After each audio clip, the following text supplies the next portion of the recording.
The equation of a circle C with centre O is x squared plus y squared is 225. Find the coordinates of the centre O.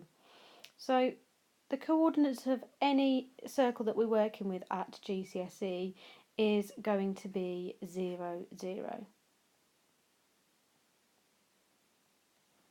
Find the radius of C. So a circle is, the equation of a circle is x squared plus y squared is r squared, where r is the radius. So we've got that r squared is 225. So if I want the radius, I have to square root that.